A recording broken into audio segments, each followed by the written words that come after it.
வடக்கு தெற்கு நெடுஞ்சாலையில் 80.7 கிலோமீட்டரில் நேற்று முன்தினம் இரவு 2 இந்தோனேசிய தோட்ட தொழிலாளர்களின் உயிரை பறித்த விபத்தில் தொடர்புடைய சுற்றுலா பஸ் ஓட்டுநரை 3 நாள் தடுத்து வைப்பதற்கு இன்று மஜிஸ்ட்ரேட் நீதிமன்றம் உத்தரவிட்டது.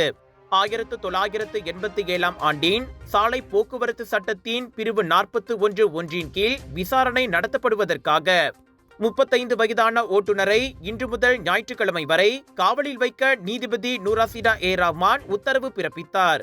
நள்ளிரவு மணி 12:27 மணிக்கு நடந்த அந்த சம்பவத்தில் பழுதடைந்த டேங்கர் லாரி இழுத்து செல்லப்பட்ட போது அதன் பின்னால் சுற்றுலா பஸ் மோதியதால் 2 தோட்ட தொழிலாளர்கள் இறந்தனர், மற்றொருவர் இடது கை முறிவுக்கு உள்ளாகினார். இந்த விபத்தில் மேலும் 14 பேர் சொற்ப காயத்திற்கு உள்ளாகினர். லொம்போக்கில் இருந்து மலேசியா வந்தடைந்த 2 பெண்கள் உட்பட 45 தோட்ட தொழிலாளர்களை ஏற்றி வந்த அந்த சுற்றுலா பஸ் குளுத்திராமில் உள்ள தோட்டத்திற்கு சென்று கொண்டிருந்த போது அந்த விபத்து நிகழ்ந்தது. Hidup banyak cabaran? Mesti boleh. Cloud9 naik semangatmu. Kelembutan karamel, kacang rangup, coklat enak. Cloud9. Baharu. Cloud9 Crispy Crunch. Cloud9. இலங்கையின் சக்தி தொலைக்காட்சியில் த கிரவுன் சீசன் 2 பாடல் திறன் போட்டி பங்கேற்க மலேசியர்களுக்கு அழைப்பு.